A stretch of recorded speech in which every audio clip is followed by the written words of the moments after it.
रानी नाम की एक औरत थी। वह बड़ी ही लालची थी और जब देखो तब किसी न किसी का सामान उससे उधार मांगती रहती थी। इतना ही नहीं, अगर रानी को मौका मिले तो वह लोगों का सामान उनसे बिना पूछे ही उठा लेती थी। एक दिन रानी अपने पति के साथ उसके गांव गई हुई थी। ओहो, कब से यहाँ सड़ रही हूँ। पता नहीं और कितनी देर मुझे यहाँ इस गांव में रहना पड़ेगा। ये रोहन भी पता नहीं कहाँ गए हुए हैं। अब मुझे जल्दी से अपने घर जाना है बस। तभी वहाँ रानी की ननंद सीमा आ जाती है। अरे भाभी, क्या हुआ? आप यहाँ अकेली क्यों बैठी हैं? क्या आपको गांव में अच्छा नहीं लग रहा है? नहीं नहीं, ऐसा नहीं है। वो बस घर जाना है ना आज, और रोहन अभी तक आए नहीं है तो मुझे फिक्र हो रही है कहीं देर ना हो जाए। अरे भाभी, आप लोगों को तो शाम को जाना है, अभी वक्त है, आप परेशान मत होइए। एक काम करते हैं, जब तक भैया आते हैं चलिए मैं आपको एक मजेदार जगह घुमा कर लाती हूँ। मजेदार जगह? पर कहाँ? अरे चलिए ना, चलकर आपको सब कुछ पता चल जाए। फिर सीमा रानी को खींचकर अपने साथ ले जाती है। वह दोनों किसी सुनसान से खंडर के पास पहुंच जाते हैं। अरे ये तुम मुझे कहाँ ले आई हो? ये तो कोई अजीब सा खंडर है। अरे मुझे यहाँ डर लग रहा है, चलो यहाँ से। अरे भाभी डरिए मत, ये तो बड़ी मजेदार जगह है। सुना है यहाँ एक चुड़ैल भी रहती है। क्या? चुड़ैल? अगर यहाँ चुड़ैल है तो मुझे यहाँ क्यों लेकर आई हो? अरे बाप रे, मैं तो यहाँ से भाग रही हूँ, तुम्हें रुकना है तो रुको। इतना कह के रानी वहाँ से जल्दी से भागने लगती है, लेकिन उसके पैर के नीचे कुछ आता है। आ आ अरे मर गई, ये क्या है? रानी ने देखा कि दो सुंदर झुमके उसके पैर के नीचे पड़े थे।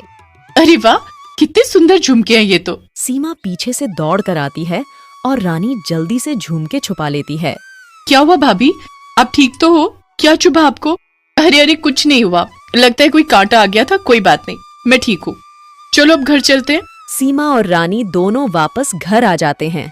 रानी अपने पति मोहन के साथ अपने घर को वापस आ जाती है। वाह वाह, कितने सुंदर झुमके मिले हैं मुझे, और वो भी मुफ्त में। इन्हें तो जितनी बार देखो उतनी बार मन को अलग ही खुशी मिलती है। चलो अच्छा है, इस बार गांव जाने से आखिर कुछ तो फायदा हुआ। इन्हें पहनकर मैं तो एकदम हीरोइन लगूंगी। ओह, लेकिन कहीं रोहन इसे देख ना ले। अरे नहीं, अगर उन्होंने देख लिया तो बड़ी आफत हो जाएगी। मैं इन्हें छुपा देती हूँ। रानी उन झुमकों को अलमारी में छुपाकर चली जाती है। अगले दिन मोहन ऑफिस चला जाता है और रानी अपने घर पर अकेली थी। चलो, आखिर सारा काम खत्म हो गया, अब मैं जरा आराम कर लेती हूँ। रानी जैसे ही अपने कमरे में जाती है एकदम हैरान रह जाती है। कमरे की हालत बहुत खराब थी क्योंकि सारा सामान यहाँ वहाँ फैला हुआ था।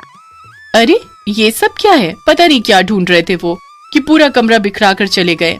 आने दो, आज ऑफिस से अच्छी खबर लूंगी। रानी फिर से अपने कामों में लग जाती है और रात को मोहन फिर से घर को वापस आता है।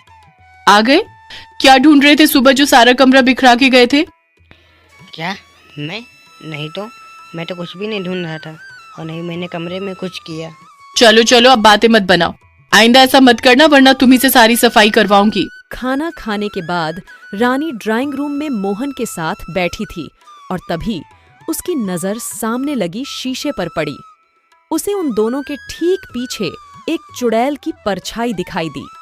रानी यह देखकर चिल्ला दी। आ! क्या हुआ रानी, क्यों चिल्ला रही हो? चुड़ैल, चुड़ैल वहाँ तुम्हारे पीछे। रोहन ने मुड़कर देखा तो वहाँ कोई भी नहीं था। क्या बोल रही हो रानी, यहाँ तो कोई भी नहीं है, जरूर तुम्हें कोई वहम हुआ है।